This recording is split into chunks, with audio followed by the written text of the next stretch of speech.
سرکار غریب نواز رضی اللہ تعالیٰ عنہ کے آستانے سے جو فیض بٹتا ہے اپنے اور غیر سب وہاں سے فائدہ اٹھاتے ہیں، سب لوگوں کو برابر فائدہ اٹھایا جاتا ہے۔ اسی لیے میرے عزیزوں، یہ آزمائشوں کے دور میں میری صرف ایک ہی گزارش ہے، اپنا ایمان مضبوط کرو۔ یہ کا نام اجمیر معلیٰ ہے، جہاں اللہ تعالیٰ دعائیں قبول فرماتا ہے۔ ہم اپنی آستھا ہی نہیں رکھتے میرے عزیزوں، اپنی جان بھی حاضر ہے غریب نواز کے قدموں کے لیے۔ اس لیے میں کہنا چاہتا ہوں، سرکار غریب نواز رضی اللہ تعالیٰ عنہ کے رکشک، یہ لوگ اگر یہ سمجھتے ہیں کہ مسلمان بکھر گئے ہیں، ٹوٹے ہیں، بکھرے ہیں، ان کے پاس کوئی طاقت نہیں، کوئی سیاست نہیں، اور ہم جس کو چاہیں آکرمن کر کے ختم کر دیں، ہو سکتا ہے ہم سب کو مار ڈالو تمہاری طاقت کے ذریعے، لیکن وہ غریب نواز ہے۔ اپنے باپ داداؤں کی تاریخ یاد رکھنا، پوچھنا، جو غریب نواز کو اٹھانے کی کوشش کیا اٹھ گئے ہیں، اور وہ دھرتی پہ آج بھی آباد ہے، انشاءاللہ قیامت تک اجمیر معلیٰ چمکتا رہے گا۔ الحمدللہ وکفا وسلام علی حبیبہ المصطفیٰ، اما بعد فاعوذ باللہ من الشیطان الرجیم، بسم اللہ الرحمن الرحیم۔ ومن اظلم ممن منع مساجد اللہ ان یذکر فیہا اسمہ وسعی فی خرابها، صدق اللہ مولانا العظیم۔ بارگاہ رسالت میں آپ صلی اللہ علیہ وسلم میں درود پاک کا ہدیہ پیش کریں۔ اللہم صلی علی سیدنا و مولانا محمد معدن الجود والکرم وآلہ واصحابہ الکرام وابنہ الکریم وبارک وسلم صلاة دائمة سرمدا ابدا۔ اللہ عز و جل قرآن عظیم میں ارشاد فرماتا ہے، اس سے بڑا ظالم کون جو اللہ کی مسجدوں میں اللہ کا ذکر کرنے سے روکتا ہے، وہ سب سے بڑا ظالم ہے۔ ومن اظلم ممن منع مساجد اللہ، اللہ کی مسجدیں، اللہ کا گھر اس کے ذکر پاک کے لیے ہوتی ہیں، اس کی عبادت کے لیے ہوتی ہیں، اور جو اللہ تبارک و تعالیٰ کے ذکر سے اور اس کی عبادت سے روکے، اللہ قرآن میں فرماتا ہے وہ سب سے بڑا ظالم ہے۔ میرے عزیزو، تاریخ اگر دیکھتے ہیں ہم تو ہر زمانے میں معرکہ حق و باطل ہوتا رہا ہے۔ باطل طاقتیں ہمیشہ یہ چاہتی ہیں کہ اللہ کے ذکر کو روکیں، کیونکہ طاغوت، شیطان، جس کا ذکر قرآن میں ہے، وہ ہمیشہ سے یہ چاہتا رہا ہے کہ اللہ کا ذکر کرنے والوں کو روک دیا جائے، کیونکہ اس نے اللہ تبارک و تعالیٰ سے یہ وعدہ کیا، چیلنج کیا تھا، لَأَقْعُدَنَّ لَهُمْ صِرَاطَكَ الْمُسْتَقِيمِ، اے رب میں تیرے سیدھے راستے پر بیٹھ جاؤں گا، ثُمَّ لَآتِيَنَّهُمْ مِنْ بَيْنِ أَيْدِيهِمْ وَمِنْ خَلْفِهِمْ وَعَنْ أَيْمَانِهِمْ وَشِمَائِلِهِمْ، اور میں اس سیدھے راستے پر جو بھی گزرے گا اس کو کبھی سامنے سے آ کر بہکاؤں گا، کبھی پیچھے سے آ کر بہکاؤں گا، کبھی دائیں سے کبھی بائیں سے۔ اور اللہ تبارک و تعالیٰ سے شیطان مردود یہ کہتا ہے، وَلَا تَجِدُ أَكْثَرَهُمْ شَاكِرِينَ، تو تیرے بندوں میں شکر گزار بندے نہیں پائے گا۔ مطلب یہ ہے کہ ابلیس لعین مسلسل یہ کوشش میں ہے کہ اللہ تبارک و تعالیٰ کے بندوں کو اس کے ذکر سے دور کرے، اس کے شکر سے دور کرے۔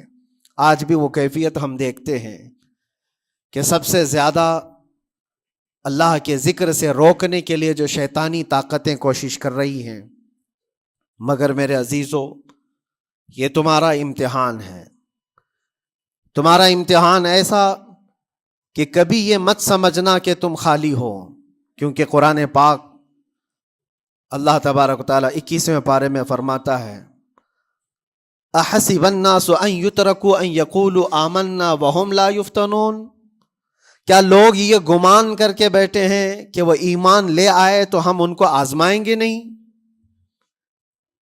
یا ان کو چھوڑ دیا جائے گا؟ جو ایمان لایا ہوا بندہ ہے وہ آزمایا جائے گا۔ ایمان اگر تمہارے پاس ہے تو تمہیں امتحان سے بھی گزرنا ہی ہوگا۔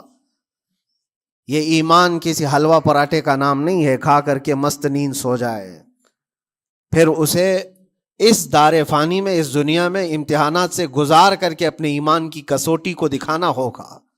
اسی لیے قرآن یہ بھی کہتا ہے کہ تمہیں کیسے کیسے آزمایا جائے گا. وَلَنَبْلُوَنَّكُمْ بِشَيْءٍ مِّنَ الْخَوْفِ وَالْجُوعِ وَنَقْصٍ مِّنَ الْأَمْوَالِ وَالْأَنفُسِ وَالثَّمَرَاتِ. ہم تمہیں آزمائیں گے کبھی بھوک سے، کھانے کی قلت سے، اور کبھی خوف سے، ڈر آئے گا تمہارے پاس. اور پھر اللہ تعالیٰ فرماتا ہے کبھی مال و دولت کی کمی سے، وَنَقْصٍ مِّنَ الْأَمْوَالِ وَالْأَنفُسِ، کبھی لوگوں کی جان چلی گئی ہو، کثرت سے تمہارے عزیز مر گئے، یہ بھی آزمائش ہے. اور پھلوں کی کمی. اللہ تعالیٰ فرماتے ہیں یہ 5 چیزیں ہیں جو تمہاری زندگی میں آئیں گی اور تمہیں آزمایا جائے گا، اور ان کمیوں کے وقت تمہارا ایمان دیکھا جائے گا تم کیا کہتے ہو. اور اللہ تعالیٰ فرماتا ہے جب کبھی تمہیں بھوک سے آزمایا جائے، خوف سے، ڈر سے آزمایا جائے، اور مال کی کمی سے آزمایا جائے، امتحان لیا جائے، تو اس وقت جو بندہ یہ کہتا ہے، اللہ فرماتا ہے انا للہ و انا الیہ راجعون.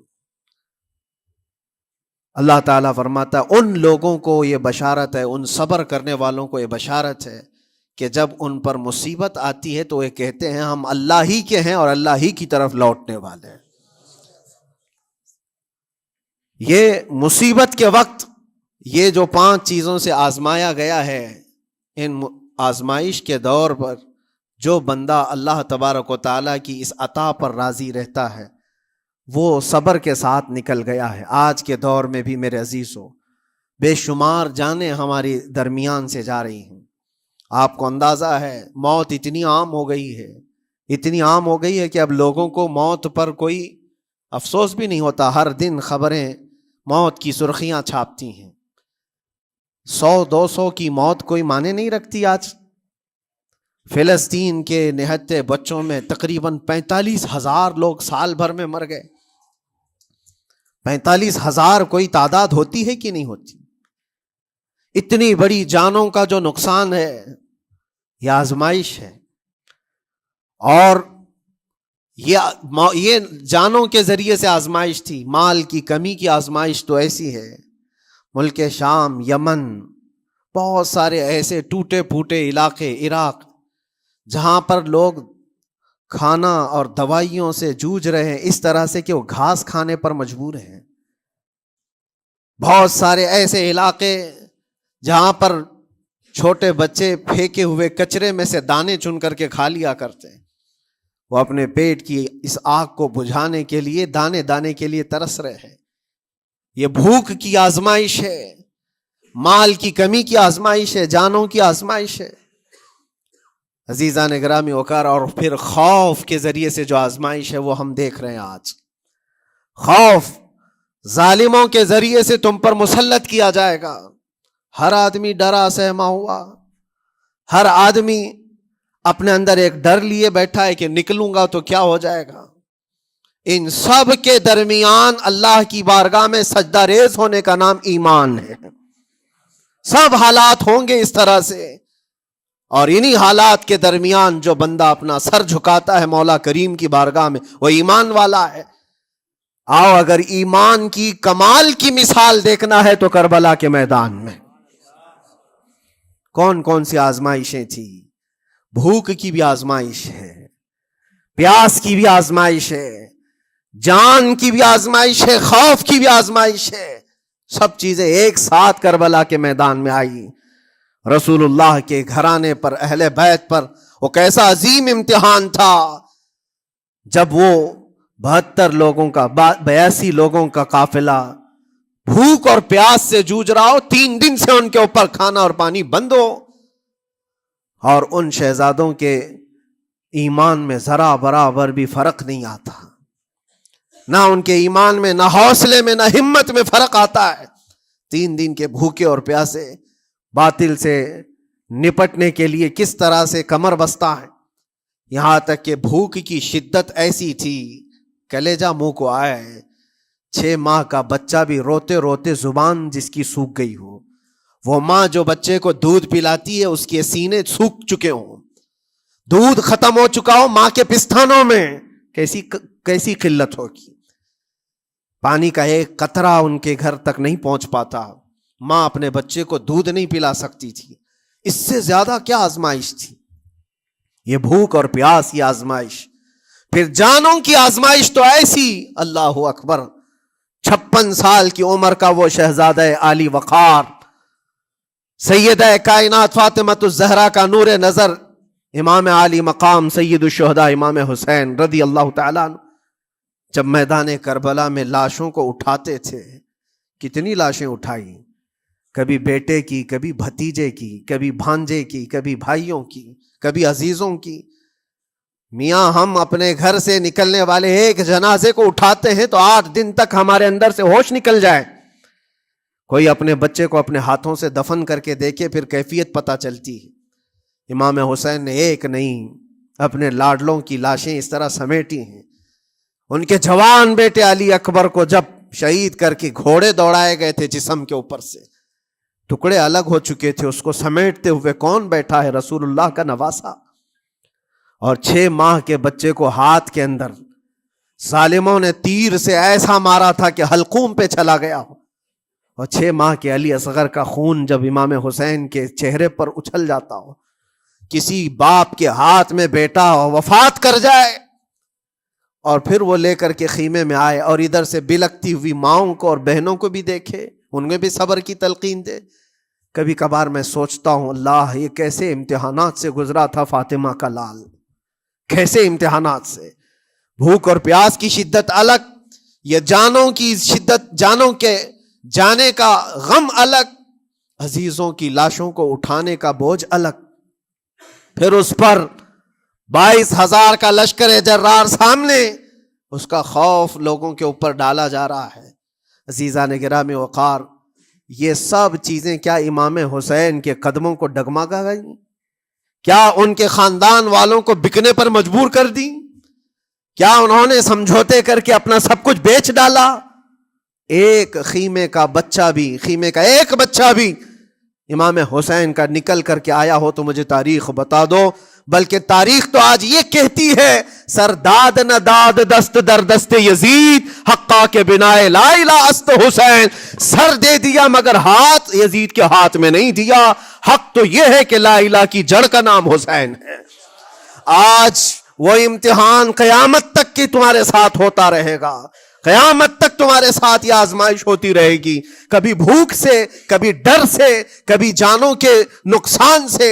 لیکن پھر تمہیں دیکھا جائے گا تم بکتے کتنے ہو، نکلتے کتنے ہو، ہواؤں کے پجاری کتنے ہیں، خواہشات نفس کو ماننے والے کتنے ہیں، اپنے کمفرٹ زون میں جینے کے لیے ایمان کا سودا کرنے والے لوگ کتنے ہیں. یہ آزمائش ہوتی رہے گی میرے عزیزو.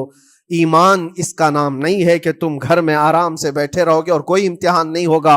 امتحان تو ہوگا، آزمائش تو ہوگی. آج جو بھی حالات ہیں اس پر میں یہی کہوں گا، ایک بات ہو سکتا ہے کروڑوں مسلمانوں کے دلوں میں آج یہ نروس پن آئے، اتنے برے حالات ہوتے ہیں، اللہ ہمارے ساتھ ہے یا نہیں؟ اللہ ہمارے ساتھ ہے یا نہیں؟ ایمان ہمارا صحیح ہے یا نہیں؟ اسلام صحیح ہے یا نہیں؟ یہ شک بھی شیطان تمہارے دل میں ڈالتا ہے. کبھی تمہارے اوپر مصیبتوں کے پہاڑ ٹوٹ جائیں تو شک ڈالتا ہے شیطان تاکہ تمہارا ایمان ڈگمگا جائے. میرے عزیزو، مسلمان ہونے کا مطلب یہ نہیں ہے کہ تم صرف محلات میں جیو گے اور تخت و تاج کے مالک ہی رہو گے، ایسا نہیں ہے. ایمان والوں کو احد میں 70 جانیں بھی دینی پڑی ہے. بدر میں ان کے ساتھ جو معاملات ہوئے ہیں، فتح اگرچہ بدر میں ہوئی لیکن جنگ احد کا اگر منظر دیکھو گے، اللہ اکبر. وہ رسول پاک صلی اللہ تعالی علیہ وسلم کے شہدائی صحابہ جب احد کے میدان میں کھڑے تھے، 70 صحابہ کی ایسے جانیں گئی ہیں. اگر میں تفصیل بتاؤں تو بہت لمبا وقت ہوگا. ایک صحابی ہیں حضرت انس بن نزیر، پورے جسم میں ایک انگلی کے علاوہ کچھ نہیں ملا، کچھ نہیں ملا. شہادت کی ایک انگلی سے ان کو پہچانا گیا. حضرت سعد بن ربیع، یہ ایسے صحابی ہیں جن کا پیٹ پورا پھاڑ دیا گیا تھا اور 12 نیزے مارے گئے تھے. وہ سید الشہداء امیر حمزہ بھی تو اسی احد کے میدان میں شہید ہوئے، جن کو بھالے سے مارا گیا اور چیر کر کے ان کا کلیجہ چبایا گیا تھا. عبداللہ بن جہش اسی میدان میں انتقال کیے ہیں جن کے جسم کے 80 ٹکڑے کر دیے گئے تھے اور ہر ٹکڑے کا ہار بنا کر ظالموں نے پہنا تھا، ہار بنا لیا تھا جسموں کے. یہ سارے منظر احد کے میدان میں ہوئے. اور کون سے ایمان والے؟ وہ رسول اللہ کی اقتداء میں نماز پڑھنے والے، حضور پاک کے چہرے انور کو دیکھنے والے. جب ان کے ساتھ یہ آزمائشیں ہو سکتی ہیں تو ہم کون سی گاجر مولی ہیں؟ ہمارے ساتھ بھی آزمائشیں ہوں گی. جس کا جیسا ایمان ہوگا ویسا وہ امتحان بھی دے گا، اسی امتحان سے وہ گزارا جائے گا. مگر میں آج کروڑوں مسلمانوں کے دلوں کے بارے میں یہ بات کہنا چاہتا ہوں کہ اگر نروس پن ہے کہ یہ حالات ایسے کیوں ہیں، حالات ہر زمانے میں ہوتے رہیں گے. ستیزہ کار رہا ہے ازل سے تا امروز، شرار ابو لہبی سے چراغ مصطفی. یہ ہماری تاریخ ہے، یہ تاریخ ہے میرے عزیزوں. اللہ تعالیٰ قرآن میں فرماتا ہے تِلْكَ الْأَيَّامُ نُدَاوِلُهَا بَيْنَ النَّاسِ. یہ دن ہیں جو ہم لوگوں کے درمیان پلٹتے رہتے ہیں. کبھی تم بادشاہ بنو گے، کبھی فقیر بن جاؤ گے. اور آج جو تخت پر ہیں ہو سکتا ہے وہ کل ڈگر ڈگر گھوم رہے ہوں. آج جن کو طاقت کا نشہ ہے ہو سکتا ہے وہ بھیک مانگنے پر بھی مجبور ہو جائے. لیکن ایک بات یاد رکھنا، نروس پن اپنے دل میں آنے نہ پائے. ان حالات سے دیکھ کر کے گھبرا نہ جانا. ایمان تمہارا سچا ہے، اللہ کل بھی تمہارے ساتھ، آج بھی تمہارے ساتھ. بس تمہاری عبادت میں فرق آنے نہ پائے، تمہارے سجدوں میں کمی ہونے نہ پائے، تمہارے ایمان میں تزلزل آنے نہ پائے. اللہ ایک ہے تو ایک ہے، اللہ سچا ہے تو سچا ہے. میں نے اللہ کو نہیں دیکھا لیکن اللہ پر ایمان ضرور ہے. یہ یقین اور یہ عقیدہ تمہارا مضبوط رہے. ہاں ہمیں معلوم ہے، کچھ لوگ ہم سے پوچھتے بھی ہیں، اللہ تبارک و تعالیٰ پوری کائنات کا مالک جس نے ہر چیز پیدا کیا اور اس کی عبادت کرنے والے ہو آپ، لیکن پھر اسی اللہ رب العزت کی یہ مسجدیں کیوں ڈھائی گئی؟ کیوں مسجدوں کو ختم کیا جا رہا ہے؟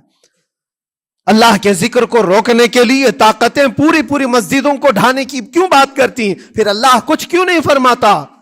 میرے عزیزو، یہ کائنات ہے جس کو اللہ نے اسباب پر بنا کر بھیجا ہے اور تمہیں عمل کے لیے بھیجا گیا ہے. تمہارا عمل دیکھنا ہے، تم کتنے پابند ہو، تم کتنے اپنی حفاظت کرتے ہو، تمہارے ایمان کی، تمہاری عبادتوں کی، تمہاری مسجدوں کی. تم مسجدیں خالی کر کے گھوم رہے ہو، فجر کی نماز میں اپنے گھروں پر سوئے ہو اور پھر اللہ کے گھروں کی حفاظت کی بات کر رہے ہو کہ مسجدیں ڈھائی جا رہی ہیں، مسجدوں پر آکرمن ہوتا ہے. یہ ساری باتیں کیوں؟ تم جب ان صفوں کو خالی کر دو گے، یہ مسجدیں چیخ چیخ کر پکارتی ہیں اللہ کی بارگاہ میں. پل بھر میں بنا لی، شب بھر میں بنا لی مسجد تو ایمان کی حرارت والوں نے. من اپنا پرانا پاپی تھا، بچپن سے نمازی بن نہ سکے. مسجدیں بڑی بڑی شاندار بنا لینا اور اس کو آباد نہ کرنا، یہ بھی تو ظلم ہے. آپ ان مسجدوں کی حفاظت کی جو بات کر رہے ہیں، ان مسجدوں کی حفاظت صرف کمیٹیاں بنانے سے نہیں ہوتی، نمازوں سے ہوتی ہے، اس کے اندر تلاوت قرآن سے ہوتی ہے. عزیزان گرامی، اور پھر یہ بات ان ظالموں کے لیے کہ اگر وہ ہاتھ لگا کر مسجدوں کو اٹھانا پھینکنا اس کو اپنی طاقت کا ذریعہ سمجھتے ہیں تو سمجھ لو تھوڑے دن کی بات ہے. اگر اسی کا نام طاقت ہے کہ عبادت گاہوں کو مسمار کر کے طاقت کے تخت کو بٹھایا جائے تو یاد رکھنا، بڑھتے بڑھتے بڑھتے تمہارا نشہ کہیں تمہیں فرعون نہ بنا دے. اور اگر فرعون بن گئے تو انتظار کرو، اللہ تعالیٰ بڑے بڑے فرعونوں کو صرف پانی سے ہلاک کرتا ہے. بہت بڑے بڑے نمرودوں کو اللہ تعالیٰ مچھر سے ہلاک کرتا ہے. وہ ابرہہ بھی تو آیا تھا جو کعبہ ڈھانے کے لیے آیا تھا، ہاتھیوں کا لشکر لے کر آیا تھا، جس کا ذکر قرآن پاک میں الم تر کیف فعل ربک باصحاب الفیل. اے محبوب، کیا آپ نے نہیں دیکھا ہاتھی والوں کے ساتھ اللہ نے کیا معاملہ کیا؟ پورا ہاتھیوں کی فوج لے کر آیا تھا کعبے کو ڈھانے کے لیے. ہوا کیا؟ کعبہ کو ڈھانے کے لیے اتنی خطرناک فوج تھی اور مکہ والوں میں لڑنے کی اتنی طاقت نہیں تھی. اللہ کریم نے ابابیل چڑیوں کی ایک فوج کو بھیجا. ہاتھی کہاں اور چڑیا کہاں؟ کوئی مقابلہ ہوتا ہے؟ کوئی مقابلہ ہے؟ تصور میں نہیں آتا. لیکن رب تبارک و تعالیٰ کا ایک دستور ہے، بڑی بڑی طاقتوں کو چھوٹی طاقتوں سے ہلاک کرتا ہے. چھوٹی چھوٹی سی چڑیاں ایک ہاتھ میں تمہارے آ جائیں، ایک چونچ میں اور 2 پاؤں میں کنکریاں لے کر آتی تھی، اوپر سے صرف وہ کنکریاں گراتی، ہاتھیوں کے پیٹ پھٹ جاتے اور آگ لگ جاتی تھی. اللہ تبارک و تعالیٰ کی طاقت کا یہ مشاہدہ، قوت کا ایک ہلکا سا اظہار جو مکہ کی ان وادیوں میں ہوا منا، اور اللہ تعالیٰ فرماتا ہے فَجَعَلَهُمْ كَعَصْفٍ مَأْكُولٍ، اللہ نے ان کو ایسا کر دیا جیسے کھائی ہوئی مرغی ہوتی ہے، نوچ نوچ کر کے کھا کر چھوڑی ہوئی مرغی ہو. پوری فوج کی حالت ایسی ہو گئی تھی. کعبہ مکرمہ کو ڈھانے کے لیے آئے، تب اللہ تبارک و تعالی ظالموں کو کس طرح سے نیست و نابود فرمایا. ہمیں یقین ہے میرے عزیزوں، اللہ تبارک و تعالی وہ ابابیل بھیجنے والا مولا آج بھی زندہ اور ہمیشہ زندہ رہے گا. وہ حی اور قیوم ہے، ہمیشہ سے زندہ ہے اور ہمیشہ زندہ رہے گا. لیکن تمہارا امتحان ہوتا رہے گا، تمہارا امتحان ہوتا رہے گا. اللہ کے نبی صلی اللہ تعالی علیہ وسلم کے لیے مدد آئی ہے تو اس کا مطلب یہ نہیں ہے کہ وہ صرف بیٹھ کر کے مدینے میں دعائیں کرتے تھے. نہیں، عمل کے میدان میں اترے بھی ہیں. صحابہ نے بھوک اور پیاس برداشت کی ہے، کتنے کتنے دنوں تک وہ ایک کھجور پر پورا دن گزارتے تھے. پیوند لگے کپڑے. حضرت ابو ہریرہ فرماتے ہیں ہم تو ایک جنگ سے ایسے واپس آئے تھے کہ ہمارے پاؤں کے پورے ناخن اکھڑ گئے تھے، پاؤں کے ناخن اکھڑ گئے. خندق کے میدان میں خود نبی پاک صلی اللہ علیہ وسلم اپنے ہاتھوں سے خندق کھودتے رہے، اور پیٹ پر پتھر باندھنا، یہ سب مشقتیں، سٹرگل کیا ہے. پھر اللہ سے یہ دعا کیا مولا تو اپنی مدد بھیج دے، تو اپنے رحم و کرم کی بارشیں برسا. اور ہم یہاں مست کھا پی کر کے پھر دعا کرتے ہیں مدد آ جائے. تم نے محنت کون سی کی، کون سی مشقت کی؟ میرے عزیزوں، اگر محنت و مشقت میدان میں اتر کر کرنے کا موقع نہیں ہے تو عبادتیں تو کرو اپنی پوری، اپنی نمازیں تو کمپلیٹ کر لو اور اللہ کو راضی کرو. اپنے گناہوں سے اگر وہ غضبناک ہے تو توبہ کرو. اور جاتے جاتے یہ بات بھی میں عرض کروں گا کہ آج جن لوگوں کو ایسا لگتا ہے کہ یہ کھیل تماشا ہے، ایک بات یاد رکھنا، کسی مسجد کے ختم ہو جانے سے یا مومن کے کسی کے ہار جانے سے ایمان کبھی ہارتا نہیں ہے. ایمان ہمیشہ جیتتا ہے. تھوڑی دیر کی تکلیف تو مومن کو ہو سکتی ہے، لیکن اس کے ساتھ ایمان ہے تو ہمیشہ سر بلند ہے. اس سے بڑی کوئی کامیابی کیا ہے؟ ہم نے دیکھا ہے کربلا کی تاریخ میں جیتا کون ہے؟ دنیا کی نظر میں، اس وقت کی میڈیا کی نظر میں، اس وقت کے جو کتے ہوں گے ان کی نظر میں یزید جیتا ہوگا. لیکن قیامت تک ہر مومن کہتا ہے بادشاہ است حسین، بادشاہ است حسین.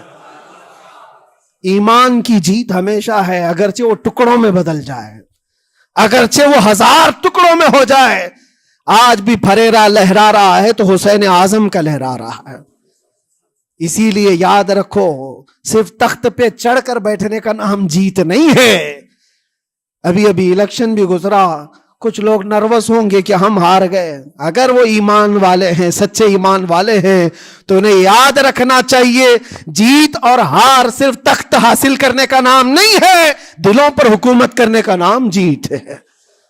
اور آج 800 سال گزر گئے، ہند الولی سلطان الاولیاء غریب نواز کی حکومت ہم سب پر قائم ہے. کس بات کی حکومت ہے یہ دلوں کی حکومت ہے. اور وہاں جو ہاتھ لگانے کی کوشش کر رہا ہے وہ اپنے ہاتھوں کو بچا لے، آگ تمہارا انتظار کر رہی ہے، آگ تمہارا انتظار کر رہی ہے. اس لیے کہ اللہ فرماتا من عادی لی ولیا فقد آذنتہ بالحرب، جس نے میرے ولی سے دشمنی کی میں اس کو اپنے ساتھ جنگ کا اعلان کرتا ہوں. آؤ رب تعالیٰ سے جنگ کرنے کے لیے تیار ہو.